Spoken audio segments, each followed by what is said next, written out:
And now I'd like to introduce our special guest. It is a genuine pleasure for me to welcome to you today our 5th annual Women in Public Life Luncheon.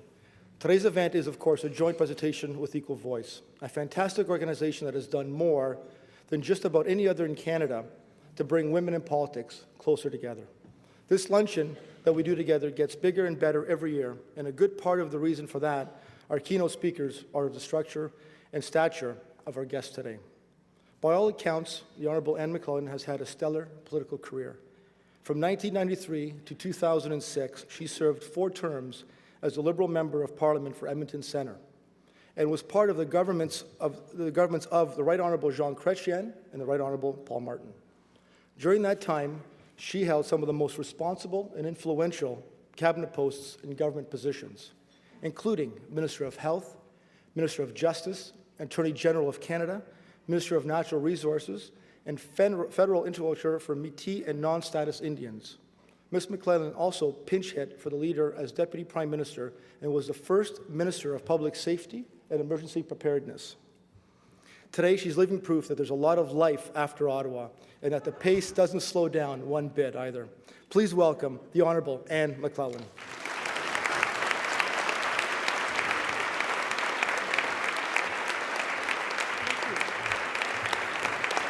Thank you very much. Thank you. Thank you. Thank you. It's okay. It's okay. Thank you. Thank you. Thank you very much. Thank you. Thank you. Thank you. Please sit down. Thank you for that very warm welcome, and I want to thank both the Canadian Club of Toronto and Equal Voice for the honor that they are bestowing on me today. And let me say that I know that I follow in the footsteps of some of Canada's most outstanding female public servants, and therefore I am humbled by this honor today. And I do want to thank everyone who's here. It's a wonderful opportunity for me to catch up with some old friends, both elected and unelected. People I haven't seen, perhaps in some cases for a while, but I thank you all for coming today. I do, before I begin my formal remarks, have a few thank yous, which would not surprise you, and acknowledgements. First of all, I want to acknowledge my 2 special guests today. The Club and Equal Voice suggested that I might like to invite 2 special guests to be with me today. And those special guests are Eleanor Kaplan and Patrice Marin-Best. And both these women are pioneers in their own respective spheres. Obviously, many of you in this room know Eleanor from her time both in provincial politics as a cabinet minister and then as a cabinet minister in the Government of Canada. And Eleanor continues her commitment to women, elected women in public life, by presently mentoring 2 women who are seeking elected office, one at the provincial level and both at the provincial level. Federal level. I'm sorry, of course, Karen. I apologize, Karen. Both women at the federal level. And I think, Eleanor, you have been a role model for many of us over the years, and you continue to be. So thank you for being here today with me. And my other special guest,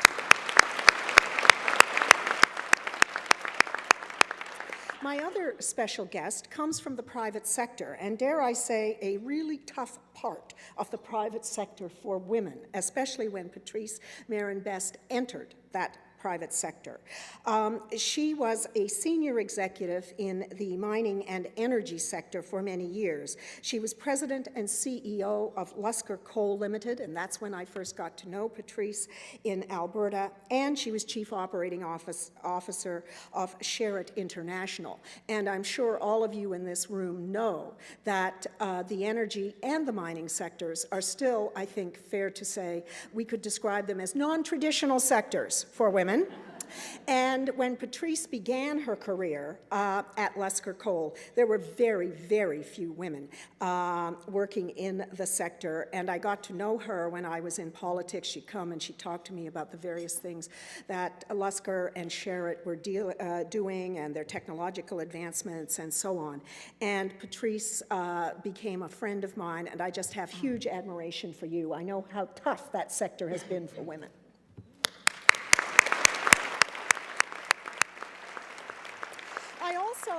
also want to acknowledge the Right Honourable Paul Martin. Thank you so much for your remarks earlier.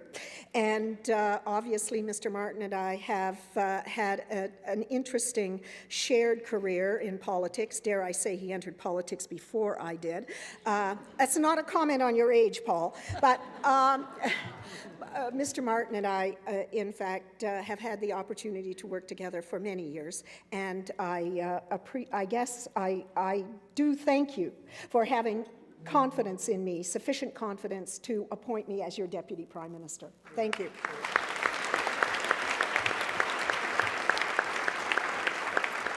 And you know, in preparation for my remarks today, I had the opportunity to reflect upon equal voice. And there are a number of women in this room and others, but women in particular, my former colleagues from Liberal Caucus in Ottawa, who remember the beginnings of equal voice with Rosemary Spears, Donna Dasco, and others. And I was just reminiscing with Rosemary about the first reception Equal Voice had in Ottawa. I think it was 2002.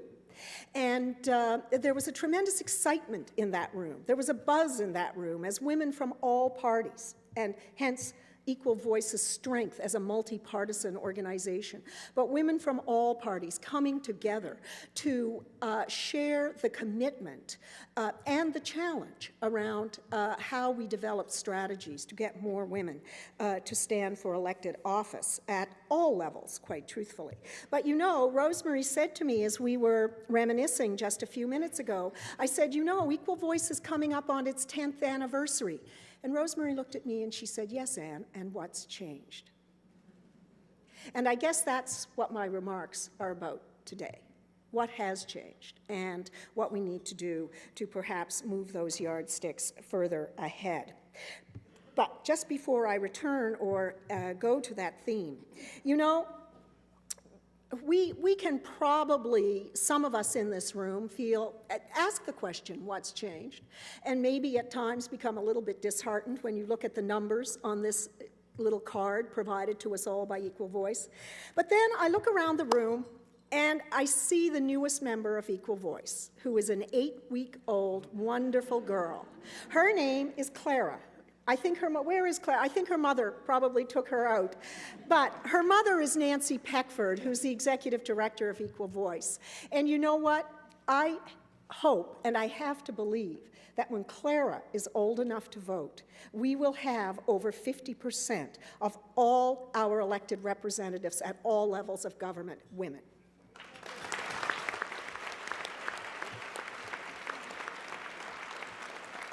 Now, I do want to congratulate Equal Voice because it has been an effective voice, I believe, to a certain extent. It's been effective in getting commitments from provincial and federal political party leaders like Mr. Martin, Mr. Ignatieff, Mr. Harper, Mr. McGuinty, and others. And what they've been able to do is get commitments from those leaders to recruit and nominate more women to stand for election.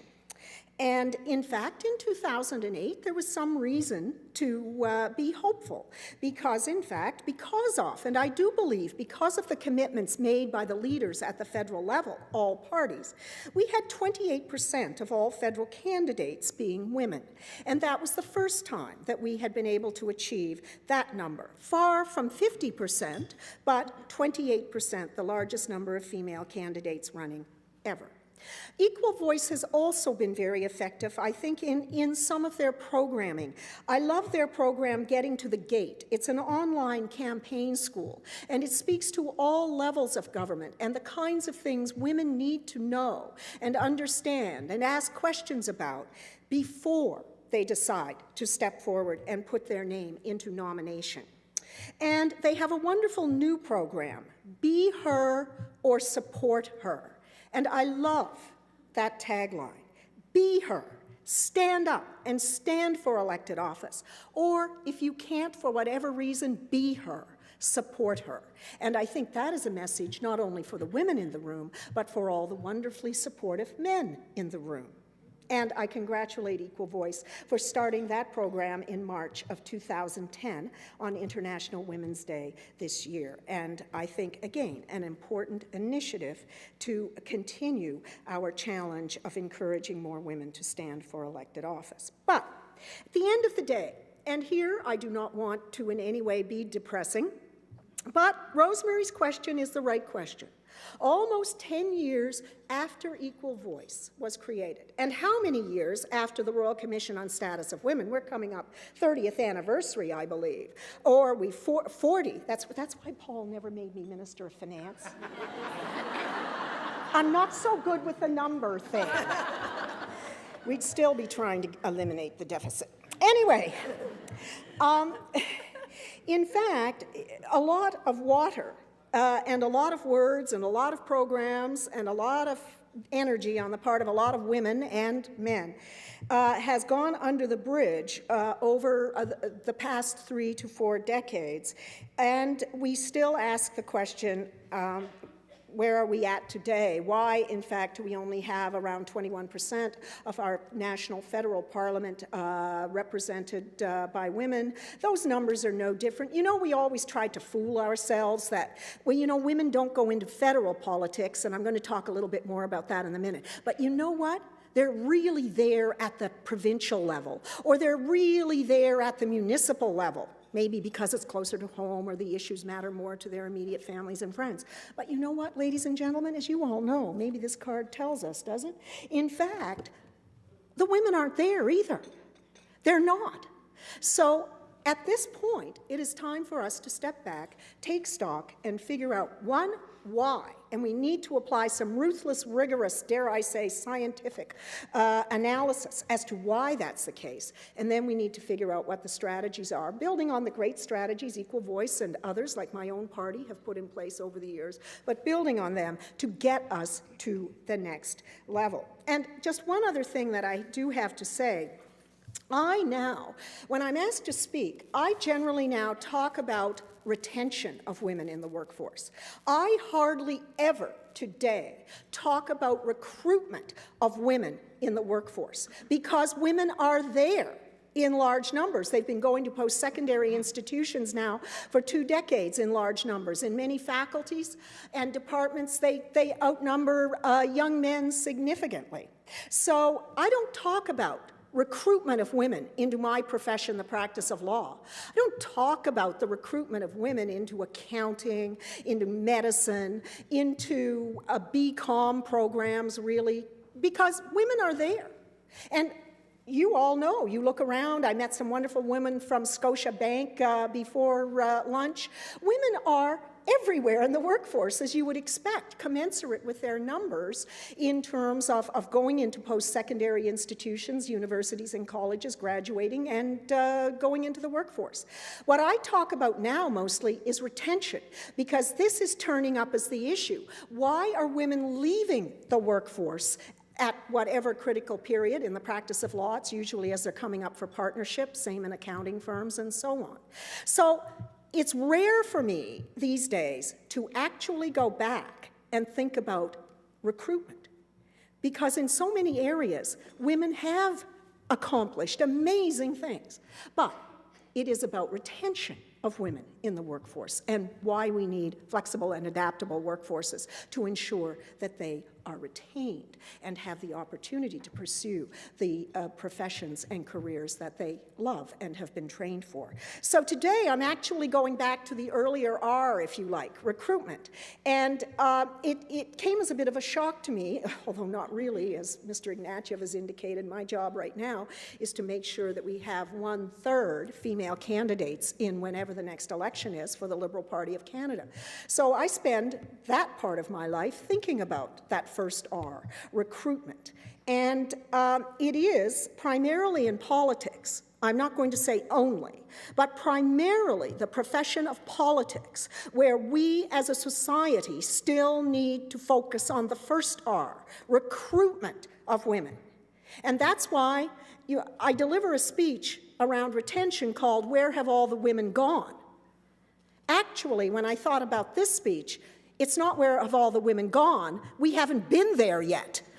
And you know, when I put it in that context, it still sometimes makes me stand up and realize the challenge that we do face. So it's not about where have all the women gone. It's about, in fact, how we recruit women in the first place into the profession of politics. Now, there has been much discussion, and you know, you have to ask yourself, why does it matter? Some of you may be sitting here, although I hope not. Why does it matter how many women we have in elected office in the federal parliament or Queen's Park or wherever it may be? I'm going to offer you some of the reasons why I think it matters. And there has been, as we know, and Mr. Martin, you would remember this, there's been much discussion in the country and in political parties, including my own, about the so-called democratic deficit. There are many possible entry points to a discussion about the democratic deficit.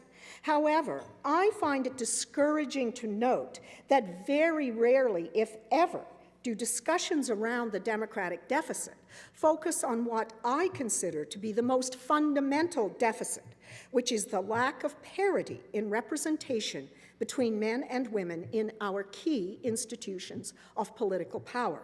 Surely the greatest democratic deficit of all is that 52% of the population of this country find themselves overwhelmingly underrepresented in those institutions of power and influence that pass laws and initiate policies and programs that affect the quality of their lives on a daily basis. Now, why does this deficit matter? And I think for me there are three main reasons. And I, at this point, want to acknowledge, and I'm not sure whether she's here today, but a wonderful author, Sylvia Bashevkin. Is she here? Is she? There you are.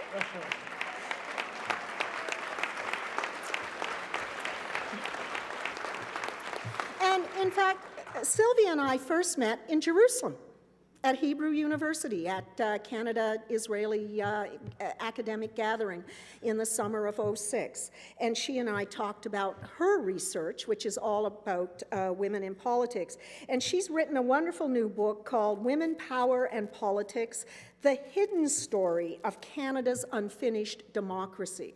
And I think that the part of that title that captures my attention is the unfinished democracy part, the democratic deficit part. So for me, and Sylvia talks about this in her book as well, but these are my thoughts, and Sylvia expresses her views on this democratic deficit much more eloquently than I do. But for me, there are three main reasons why this deficit should matter to us all. First of all, simple justice. It's a matter of equity and fairness. This, to me, is the most persuasive argument in favor of increasing the number of women in key positions of power. Can a society be described as just or fair or committed to equality between men and women if women continue to be so profoundly underrepresented in these positions? How can women have any confidence that their social and economic realities are understood and considered in the enactment and implementation of legislation, policies, and programs, or that the unintended consequences, which are sometimes more devastating than direct consequences, how the unintended consequences of apparently gender-neutral initiatives, are they being identified, debated, and considered when women make up such small parts of our legislative bodies and other key public institutions? The injustice of this situation will call into question the legitimacy of our democratic institutions. Second, I believe this deficit matters because of symbolism. Political institutions that are overwhelmingly male look wrong. Women's absence from these institutions seems to suggest that we are not capable of being elected to public office. Women's presence in these institutions is necessary to alter the perception that politics is a male domain. Also, their presence may encourage more women to think of themselves as politically able. Over time, I believe this will lead to what sociologists call the normalization of women's presence in politics. You know, if we were all honest, if I asked you all to do one of those little psychological tests, what is the first thing that comes to your mind when you think about a politician? I think if we were all honest, most of us, maybe even most of the women in this room, would have the image of a white male, right? That's my guess. That tells us the presence of women in politics has not been normalized. And it will only be normalized, as sociologists understand that term, when in fact, as many of us, when we're asked to, in a split second, think about image, politician, as many of us think of women, and women of all colors and ethnic backgrounds, women in that role. And then finally, I believe the deficit matters because of what we call substantive representation, or putting on the public agenda those issues of particular relevance to women. Most of the research done on whether women make a difference in politics for other women would suggest that the answer is yes.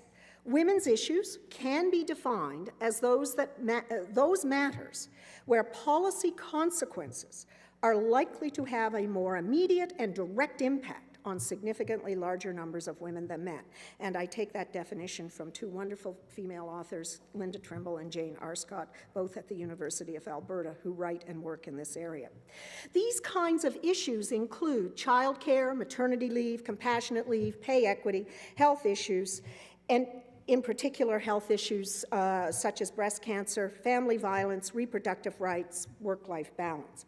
Research indicates that women's issues and concerns do not figure prominently in debate in legislative bodies, but that where there are women present, it is more likely that such issues will be raised. And here I want to acknowledge my female colleagues in the Liberal caucus in the Liberal Party of Canada and in the Government of Canada when I was there. And because I am a Liberal, you know that's my background, I have to speak of that which I know best, which is the wonderful women with whom I worked. And some of them are here today: Carolyn Bennett, Maria Minna, Jane Augustine, Patty Torsney.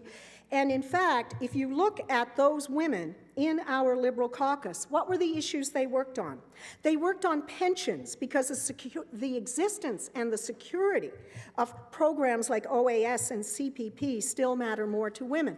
And the Right Honourable Paul Martin still has the scars to show for the fact that when he tried to fool around with pension reform, the women in the Liberal caucus fought back. They said, what you don't understand, Mr. Minister of Finance, is that these programs matter a lot more to an awful lot of women out there in Canadian society. In many cases, these programs may be all they have for their retirement. And I think it's fair to say, Paul, you gained greater understanding.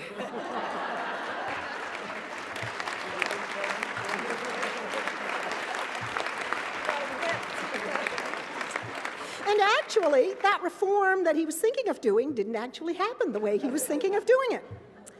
And that's due to the women of the Liberal caucus. My colleagues in Women's Caucus also worked on issues of family violence and sexual assault laws. They worked on childcare. They worked on health care, seniors issues, the challenges of immigrant women and Aboriginal women. And I'm not suggesting that we and my female colleagues here today didn't have wonderful support from many of the men in our caucus. Of course they did.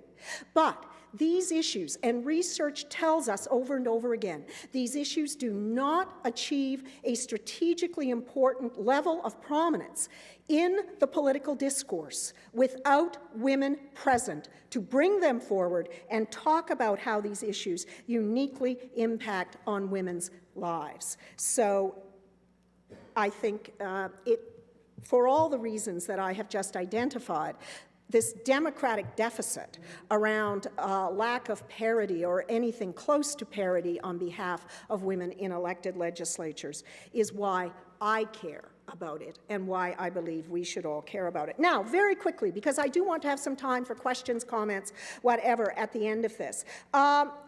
So that's why there is a deficit, in my opinion. That's why we should care about it. So why haven't things changed, and what are we going to do about it? And here I'm going to be very fast. After the '06 election, as when parties lose elections, we go through a renewal process. Tom Axworthy called me and said, Anne, what is it you would like to do as part of our renewal process as the Liberal Party of Canada? I said, what I would like to do is look at why we do not have more women standing for elected office. And he said, fine, great. Do that. So I did, and I started my cross-country tour, and I traveled from coast to coast. I didn't make it to the 3 territories, but I listened to a lot of women, and this very quickly became a nonpartisan event. And that's one of the great things about working with women. Women tend to be a whole lot less partisan than men, and in fact, if we think there's a problem, we'll just all come together and say, let's talk about this and figure out if there is a problem and how we should go about fixing it all together. So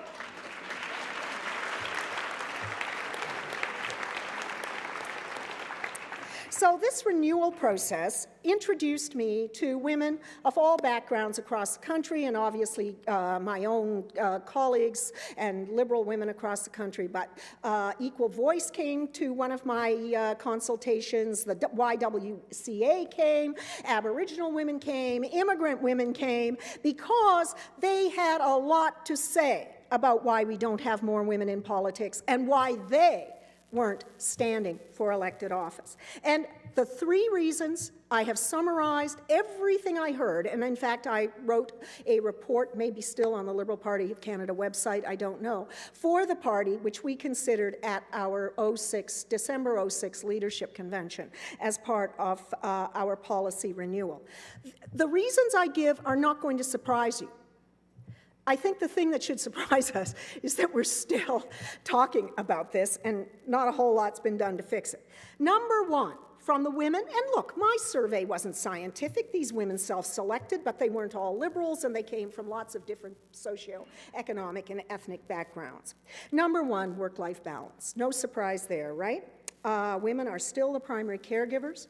Stats Canada confirms that for us year after year. And the thing I heard over and over again is, if I go to Ottawa, who's going to look after my kids?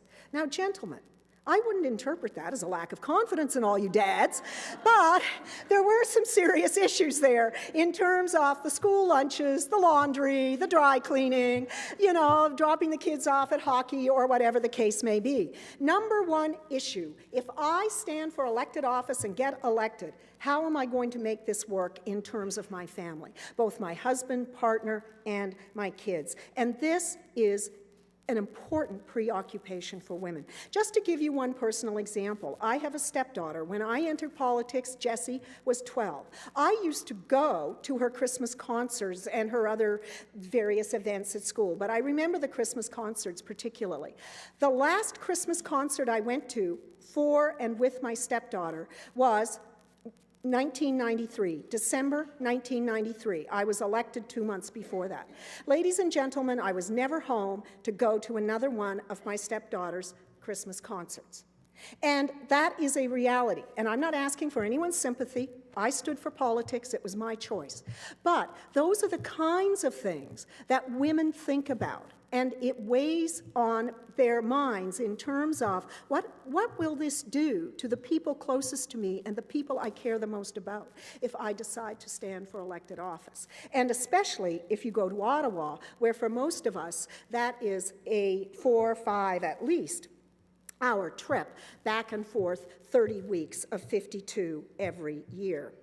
The second reason women gave me, and this isn't going to surprise you either, the culture of politics. Now, and let me say that just recently, and I'm not going to get into any discussion around what's been happening in Ottawa, I don't know enough about it to be able to talk about it or perhaps even have formed an opinion on it. But if you look at the cultural issues, if you like, what do women see? It is overly partisan. It is confrontational. A premium is placed on the 30-second soundbite, something Don Duman tells me I've never mastered. A sense of gotcha politics is what I call it, right? And women, I think, and here, excuse me, gentlemen, I actually believe that women, when they go into politics, don't see it about ego, they don't see it about self-interest. Women, if they go into politics, care more about solving real problems for what I call real people, their families, the people on their streets, the people in their communities. They don't like the confrontation, they don't like the gamesmanship, because they see it as completely counterproductive to bringing people together to solve real problems that improve the quality of people's lives. And, you know, this whole cultural thing, I thought that the former premier of my province, put it in stark relief. This would be Premier Klein, when quoted on his retirement as to why he was retiring. The former premier said, "It's a young man's game, it's a blood sport." You know what? That's the predominant cultural description on the part of too many people of active elected public life. And women reject it. They reject it because I think, in my opinion, they quite rightly see it as counterproductive, and it's not the way they want to do business. But, ladies and gentlemen, we've got ourselves in a chicken and egg situation here, because the culture's not going to change unless we get more women in politics, and it is that very culture that is preventing women in large part from entering politics. We have a problem here, and we talk about it, but as Rosemary says, what has changed? If anything, I think the culture of partisan politics is more rabid and less productive today than it has been for a very long time.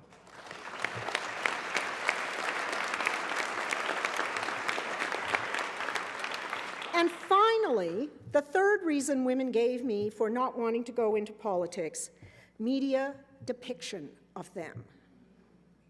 And it was interesting. I know there are young women here today, and that's a great thing, because we want to get young women involved in public life and the issues, important issues, public policy, as early as possible, and helping them understand why they matter to them and should matter to them.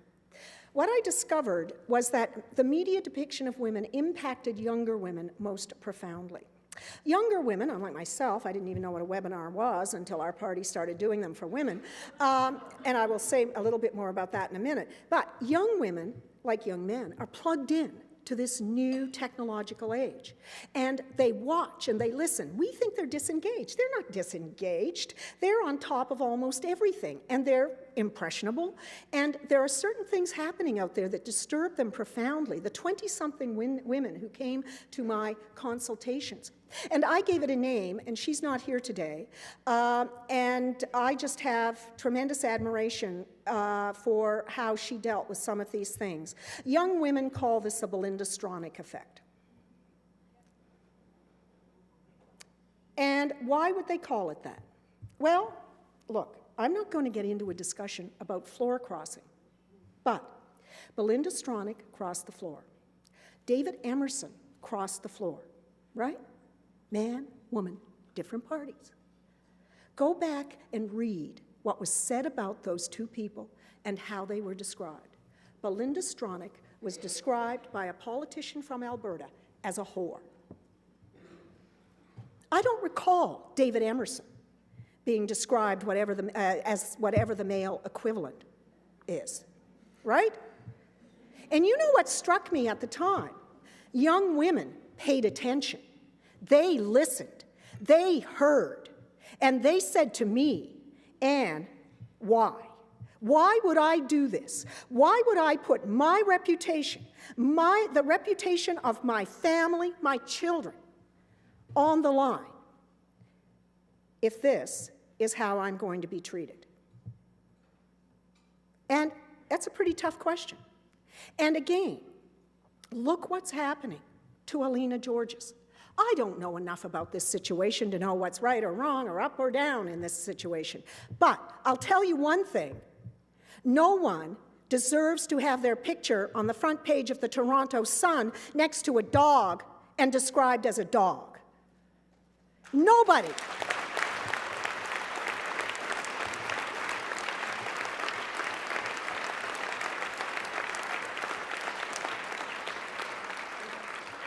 So those are the three reasons that women of all ages and backgrounds gave me as to why they're not standing for elected office. And I am going to wrap this up in just a few minutes, because then you say, what do you do about it? Those are the problems. You've been with us for a long time. What do you do about them? Well, for my own party, I recommended something called active measures, because I like that expression a lot better than anything else. And it speaks to action. You know, you've got to act here. You can't sit back and say, oh, woe is me.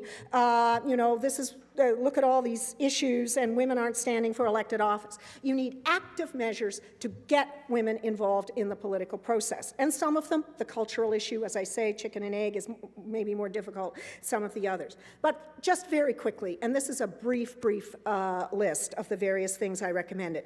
Number one is, in elected politics, is the leader. It is the tone at the top. And Equal Voice, I think, talks about this, which is why you went after the premiers and the prime ministers.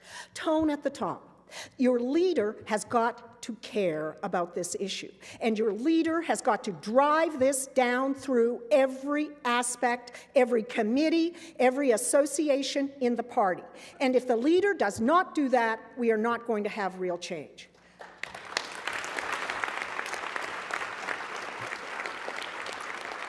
And you know, I am one of Michael Ignatieff's 4 national co-chairs for election readiness, and the letter indicates, has asked me to take up the challenge, and I'm going to tell you it is a challenge, to find 1/3 of our candidates, whenever the next election is, as women. You know what? There are election readiness co-chairs across the country with whom I deal, who still think, you know, 1/3 women, that's nice to have, but it's not necessary to have. You know the reason you need the leader? I need him behind me saying to these people out there who maybe think it's just nice to have, I'm your leader, and it's not just nice to have. We must have 1/3, a minimum of 1/3 of our candidates women in the next election.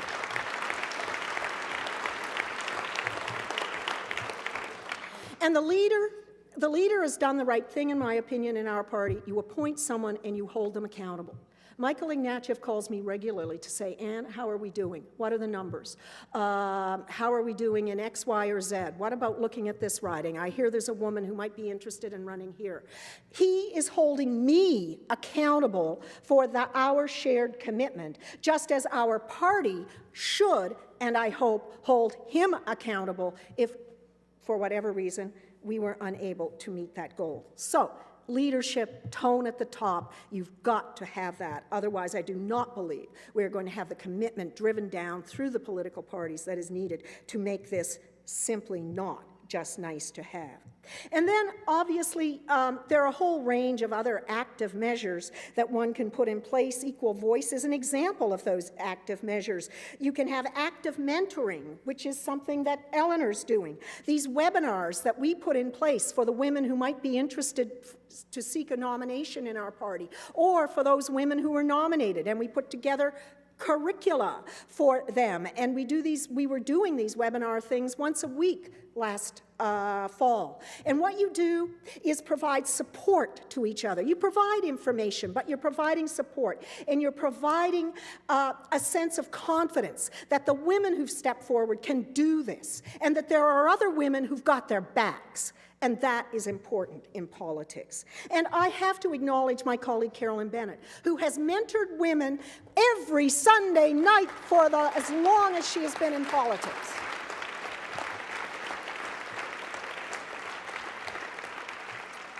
And it makes a difference. The women I talk to, they say, my gosh, Carolyn is so amazing. She gets on this phone and she's got dozens of women across the country. And we share our fears, our concerns, our challenges, our victories. And it has made such a difference. And I think sometimes we underestimate, but shouldn't, the power of that kind of what I call active mentoring, where you actually are in there with the people you are mentoring, and you're there with them every step of the way. The other thing that I will say briefly is that, as I mentioned, I think we need early and dedicated recruitment campaigns. I thought I got out of the recruitment business, but obviously I didn't. And I applaud here my own party, that's what I know best, the National Women's Liberal Commission, which in March, International Women's Day of 2010, indicated that they were beginning a new grassroots campaign to help identify women to stand for nomination and provide them with the support they need. And in fact, one thing we know is that women do not self-identify. They do not step up and say, "And I think I can be Prime Minister. I think I can run for elected office." And ladies and gentlemen, actually I've never met a man who doesn't think he can't run the country. But there are not many women I run into. I know, looking at myself, I thought, what are my qualifications to run for elected office? What are my qualifications to be a minister in the government of Canada? Right? You're plagued by self-doubt, and you don't step forward and self-identify. As I say, not a common trait among my male colleagues. And that's not a knock on you guys. We need more of that chutzpah. We need more of that ability to say, you know what, I can do this. There's no reason why I can't do this. My background qualifies me for this. But that kind of going out, seeking, recruiting, and doing it at an early age, you know what I've decided is that I need to identify young women, maybe not in high school, but in university, who are politically active at that level. And then I and my party need to stay with them until they may be ready to stand for elected office. It's not good enough to identify someone 6 weeks before the writ is dropped or after the writ is dropped. You need to identify your leaders, your female leaders, and you stay with them and you keep involved with them. You work with them, you keep checking back. And I think we've discovered it is that kind of active ongoing recruitment that we need to make sure that we're identifying all those incredibly talented women out there who can make a contribution as elected politicians. Okay, I'm going to conclude there. There are lots of other things. I didn't talk about funding because actually, interestingly, very few women brought up the issue of funding when I did my consultations. That was not one of the big barriers to women standing for elected office in my party, and there are a number of reasons for that. I'm not saying it's not an issue, it just wasn't identified, and I think my own experience working with women, it's not as big an issue as some people sometimes think it is. So, those are some of the active measures that I believe are important. This is a long-term thing. Rosemary, you've been at this 30, 40 years. Well, you wrote about these things when you were a journalist. I remember you coming to see me. That was 17 years ago. You haven't been involved with Equal Voice, but a lot of us in this room, I went to university in the late 60s. That's when I started to get involved, so it's been 40 years for a lot of us.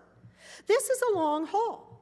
This is about changing society at its most fundamental levels. It's about changing the way we as men and women see each other and what are the appropriate roles, how we define the appropriate roles for each other. This is tough stuff. It's not easy. I think we took our eye off the ball 20 years ago, 15 years ago. We thought the revolution was over. Well, I'm here to tell you the revolution is not over because we are not even close to, using a sports analogy, getting this ball over the line. We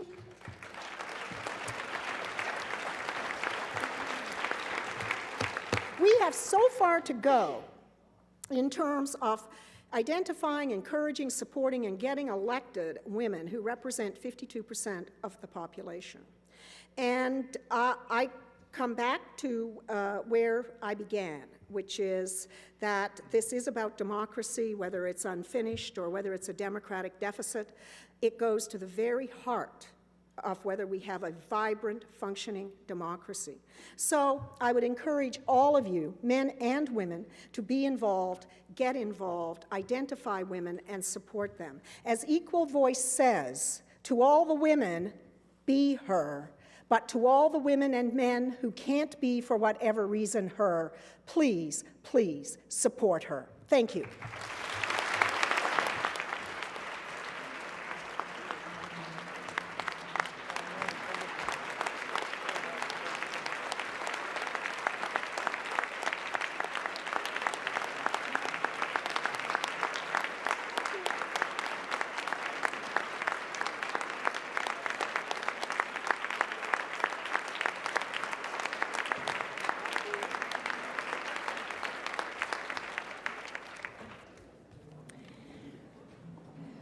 My name is Donna Dasco, and I'm the National Chair of Equal Voice.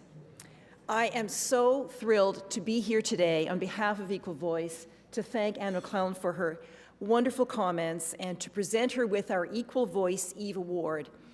I did not know that Anne would devote her comments today entirely to our cause. I am absolutely blown away by her analysis, which is amazing. Everything she said rings so true to me and to every one of us involved with Equal Voice and every one of us in this room who supports our cause. And I'm absolutely delighted with your comments today, Anne, and I am so grateful that you devoted your entire speech to our cause. And I want to return the favor by devoting my comments, my brief comments, to you, Anne, to thank you for your achievements in politics. Let me say this. It has been said that Canada is a country without a star system. We don't have stars, but we do recognize an exceptional person when we see one, and that exceptional person, that exceptional Canadian, is the Honourable Anne McLellan.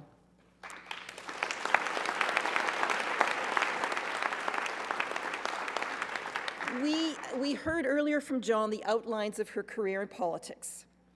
Anne McLellan moved from the comfortable and high-ranking world of law. She was a dean at the law school at the University of Alberta. And she moved from that world to the precarious world of politics, which was even more precarious because, of course, she was a Liberal in the great province of Alberta. Anne McLellan won each of her 4 elections by the narrowest of margins and was even declared defeated in 2 of those elections. And she gained the nickname Landslide Annie as a result of her efforts. Anne McLellan won the confidence of 2 prime ministers. She was appointed deputy prime minister, and she left her mark on the major issues of our time. What were those issues? They were health care, they were energy, and they were national security. So she left her mark on those major issues that our country faced. And if we think about those areas, national security and energy in particular, and in fact, if we think of the words law, the domain of law, and the domain of politics, another thing comes to mind. These domains are male-dominated. Anne McLellan figured out how to survive and how to prosper in these settings. Some women who operate in these male-dominated settings earn the label Queen Bee, but this could never describe Anne McLellan. Anne McLellan is the quintessential worker bee. She is the Canadian who works hard, who takes nothing for granted, and who gets the job done. Through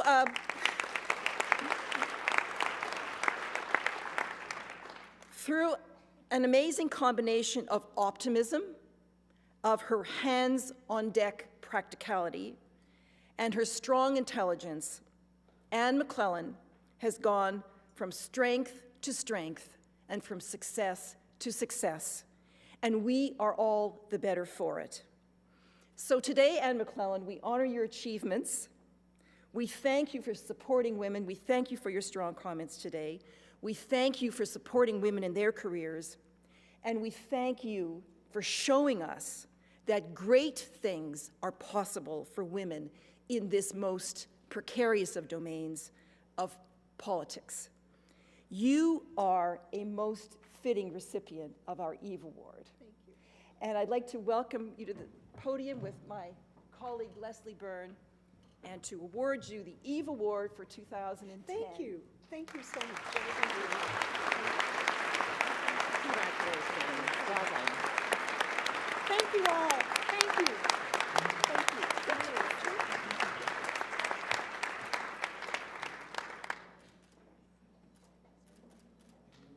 Thank you so much.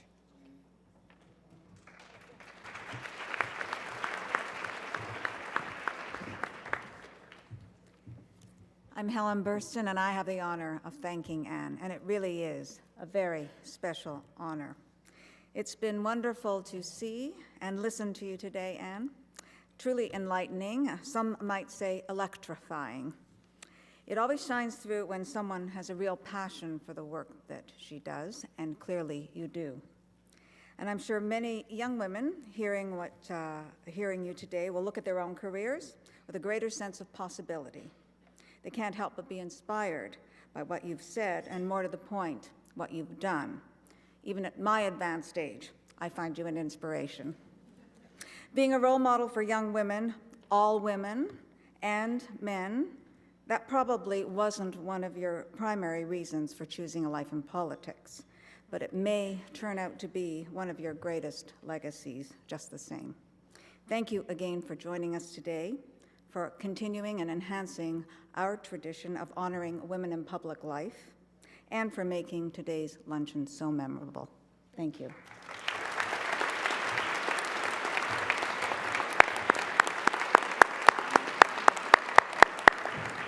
So in closing, thank you, Helen, and thank you again, Anne, and thank you all for being here today for our 5th annual Women in Public Life Luncheon. We hope you all see you all again next year.